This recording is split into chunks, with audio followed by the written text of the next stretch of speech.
모두 가족 여러분, 오늘은 목요일입니다.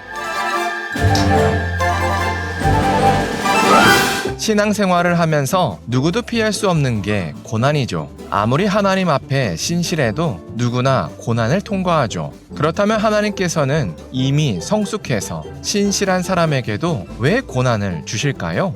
그 답이 바로 오늘 본문에 있어요.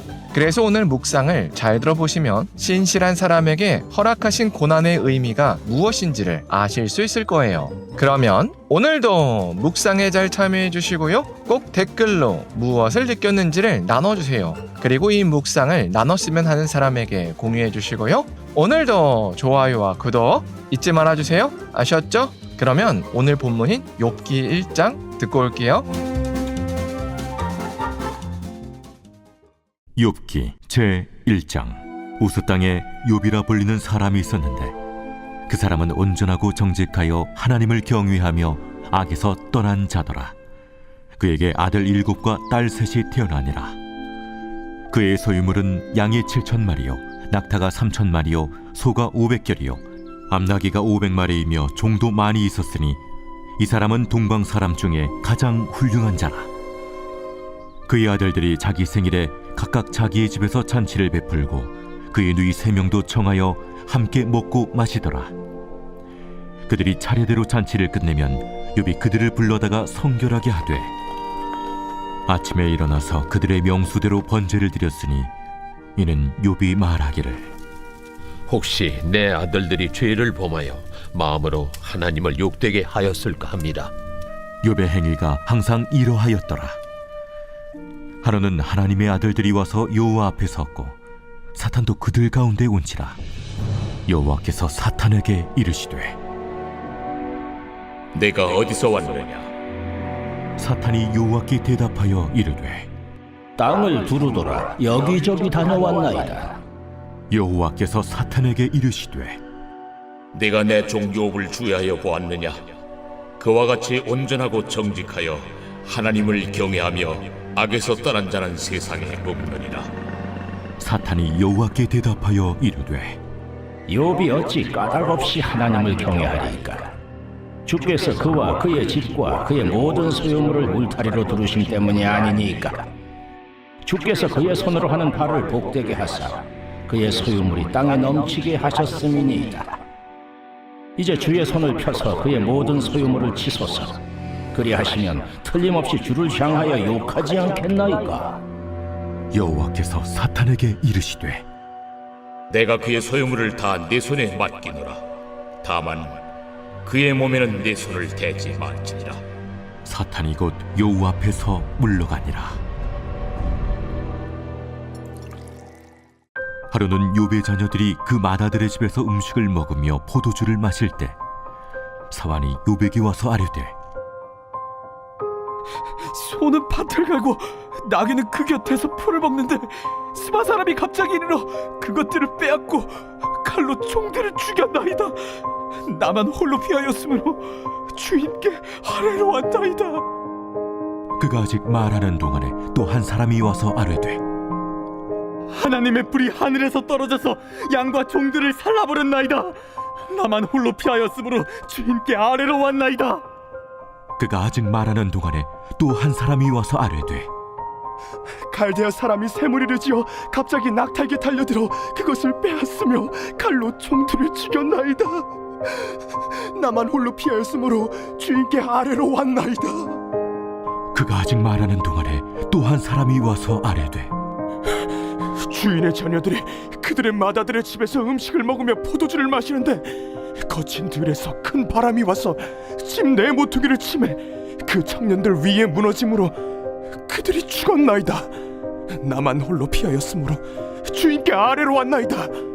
욥이 일어나 겉옷을 찢고 머리털을 밀고 땅에 엎드려 예배하며 이르되 내가 모태에서 알몸으로 나와서온즉 또한 알몸이 그리로 돌아가올지. 주신 이도 여호와시오 거두신 이도 여호와시오니 여호와의 이름이 찬송을 받으실지니이다.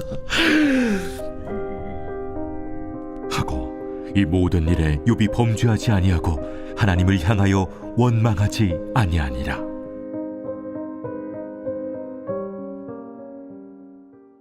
욥은 10명의 자녀가 있었습니다. 그리고 수많은 가축과 종을 거느린 부자였습니다. 그리고 욥은 주변에 베풀기를 좋아했고 신앙도 신실했습니다. 그런데 어느 날 큰 불행을 겪게 됩니다. 그런데 그 고난의 내막이 다소 황당합니다. 왜냐하면 그 고난의 내막이 하나님과 사탄 사이에서 벌어진 일종의 내기 때문입니다. 하나님은 사탄에게 신실한 욥을 자랑하셨습니다. 그러자 사탄은 욥이 까닭없이 하나님을 경외하는 줄 아냐며 하나님을 도발했습니다. 그러자 하나님은 사탄의 도발에 넘어가신 것처럼 그러면 욥의 몸만 빼고 욥이 가진 모든 것을 마음대로 시험하라고 허락하셨습니다. 그렇게 사탄은 자신이 옳다는 걸 증명하기 위해서 욥이 가진 모든 것을 뺏었습니다. 그렇게 욥의 전 재산을 없애고 종들을 죽였습니다. 그리고 심지어 자녀들도 자연재해로 한순간에 죽게 했습니다. 그러나 역시나 욥은 하나님을 원망하지 않았습니다. 오히려 하나님을 찬양했습니다. 사실 욥이 받은 고난의 내막을 본 독자들은 적지 않게 당황합니다. 왜냐하면 괜히 하나님께서 사탄의 도발에 말리셔서 욥만 고생한 것처럼 보이기 때문입니다. 그러나 하나님은 사탄의 도발에 말리신 게 아닙니다. 오히려 하나님은 욥 이후의 사람들에게 메시지를 주시기 위해서 신실한 욥을 특별히 사용하신 겁니다. 그래서 욥의 고난은 사탄의 도발에 말려든 하나님의 실수라거나 무의미한 불행이 아닙니다. 오히려 하나님의 분명한 뜻 가운데 벌어진 사건입니다. 그래서 우리도 이런 관점에서 우리의 고난을 해석해야 합니다. 특별히 우리가 하나님께 신실했는데도 고난에 처했을 때 그래야 합니다. 보통 하나님께서 고난을 주실 때는 우리가 하나님과 멀어져서 우리의 죄를 깨닫게 해주시려고 고난을 주십니다. 그런데 정말로 드물게는 하나님과 가까운데도 고난이 찾아오고 또 분명히 하나님의 뜻대로 선택했는데 그 선택의 결과가 큰 고난인 경우가 있습니다. 그래서 그럴 때 도무지 고난의 의미가 해석되지 않습니다. 이런 경우 욥의 고난으로 우리의 고난을 해석해야 합니다.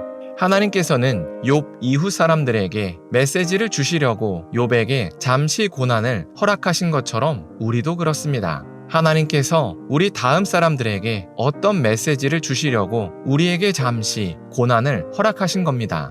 그래서 신실한 자가 겪는 큰 고난은 현재로서는 도저히 해석할 수가 없습니다. 그러나 먼 미래에 우리의 고난을 통해서 위로를 받아야 할 사람이 나타났을 때 그제야 하나님께서 우리에게 고난을 주신 이유를 알 수 있습니다. 그게 욥이 고난을 받은 이유입니다. 그리고 그런 욥을 보면서 위로를 받았던 우리가 고난을 받은 이유입니다. 그러니 우리가 욥처럼 하나님께 쓰임을 받았다는 건 우리가 부족했다는 것보다는 오히려 하나님께 그만큼 신실했다는 증거입니다. 그러니 우리는 오히려 할렐루야를 외쳐야 합니다. 왜냐하면 지옥에 가야 마땅한 우리를 예수님을 통해서 구원해 주신 것도 감사한데 이제는 하나님께서 우리를 특별히 사용하신다고 고난으로 증거를 주셨기 때문입니다. 그래서 우리가 오늘 하루를 살 때 우리에게 처한 고난을 새롭게 해석할 수 있었으면 좋겠습니다. 도대체 왜 나에게? 라는 질문에서 저여서 감사합니다 라고 고백할 수 있었으면